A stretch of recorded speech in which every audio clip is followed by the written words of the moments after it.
Hey everyone, today we're going to show you some game-changing tips in Final Cut Pro 10 that'll help your editing become faster and more enjoyable. My name's Gav from GK Videography, and on this channel we help you become a better video creator with straight to the point, no waffle videos uploaded weekly. So let's jump on the Mac and get straight to it. So I've been a Final Cut Pro editor for the last, 10 years, and even some of the ones I'll show you today I didn't know about until recently. So there may be some you do know, but stay tuned throughout this video because some of these will save you so much time. I really wish I'd known about them a few years ago when I started using this program. So the first one today is adjusting audio volume. Now you think that's probably a simple thing. We've got a project here which I shot a little while back, a mountain bike edit, and we've got some music here at the beginning. Now if you hover over the line here, you know that you can change the volume, but when you click and hold, it's really annoying to get the exact, you've got to move the mouse really slow. But if you were to hold the command key while doing this and then you click and drag, it makes it a lot less sensitive and easier to adjust. So tip number 2 is to do with the magnetic timeline. Now it's a great feature, but sometimes can be a little bit frustrating, and I'll show you an example right now. If we want to move, say, this clip here, it has all these connected clips with it, and you just want to move this clip, but when you try to do that, it moves with the connected clips. Even with the position tool, it still does the same. However, if we hold what's called the tilde key, I wasn't sure what that was at first, but I'll put the graphics underneath so you can see the tilde key. You'll see that your cursor has this little orange icon. I don't even know what that is. If anyone knows, let me know. And then if we just drag that while holding the tilde key with the position tool selected, we can move that clip without taking the connected clips with it. Great, right? Moving on to number 3, we have the good old magnetic timeline again. We want to delete a clip in the timeline, say this one here, and when we do, obviously it butts the rest of the project up with it. So if we just do Command Z and say we just want to delete that, but we want to leave a space, simple, Shift, Delete, and it leaves what you call a slug, or some people call it a gap clip, in place of it, so it's not affecting the rest of the edit further down the timeline. Now this is a favourite of mine when I found this out actually pretty recently, funnily enough. When you've got a project with lots and lots of clips in the browser and you've got your edit laid out, sometimes it's like, well, are there any clips in here that I haven't used yet? And you're kind of scanning through and you're looking at your viewer thinking, yeah, I've used that. However, there's a much quicker way to know what clips you've used. So firstly, we just go up to View in the toolbar at the top. We then go down to Browser, and then we want to select Used Media Ranges. So then that'll put these little orange lines beneath all the clips that you've used and that section of that clip that's in the edit. So you can see all of these have been used. So it's a great way to just have a quick visual scan of your browser and look at the clips that you've not used yet.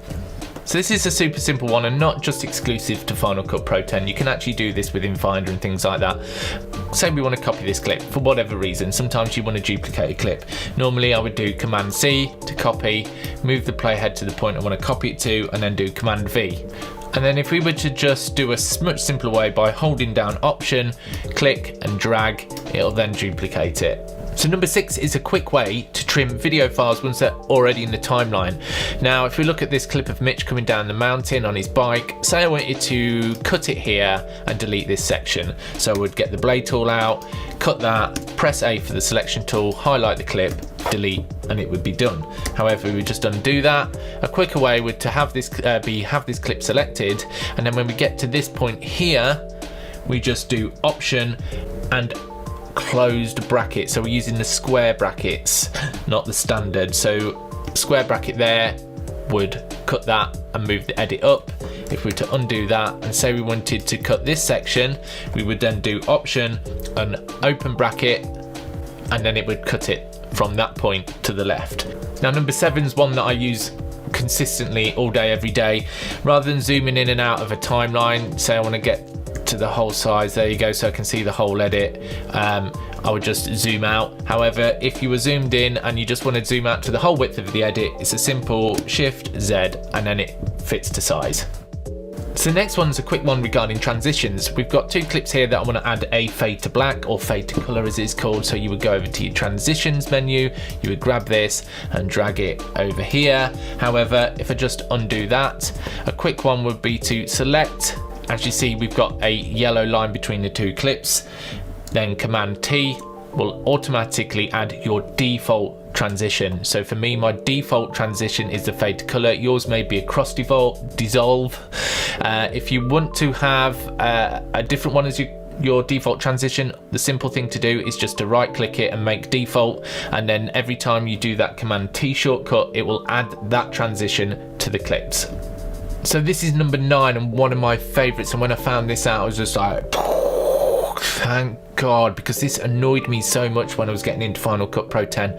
So with this clip here, I want to delete it, say for example, but as you can see, these audio sound effect clips are attached to this one video. So if I was to delete it, they would disappear. However, if I want to connect these to say this clip, so when I delete that, it doesn't disappear, all I need to do is press on the audio file, Command Option, and press again, and as you can see here, it's now connected to this. However, we've still got this one here that's connected, so again we just do Command Option, move the playhead to an area you want it connected, and click there, and then it connects to this clip. So if I delete this, the audio files stay there. Oh my God, this was so good when I found this out. Let me know if you knew that one already, because I wish I'd have known that years ago. The finale is to do with compound clips. Now, a compound clip, if you didn't know, is a way of nesting, what they call nesting in some of the editors, several clips into one clip. So there's several within that one, and I'll show you quickly what that means. So say I want to add all these as one clip. I highlight them all, I right click, make them a compound clip, click OK, and as you can see, that's now one clip. But say I double click into that, and I can see them here, but it's outside of the timeline. I click back, but I want to break them apart again. So the shortcut for that is Shift Command G, and it just uncompounds them, if that's the right word. But that just then breaks them apart to the original form. I absolutely fell in love with that shortcut when I found it out. So which one of those was your favourite? Were there any in there that you already knew? Any ones that were a surprise that made you just go? We'd love to know in the comments below. Thanks for watching, and I'll see you in the next one.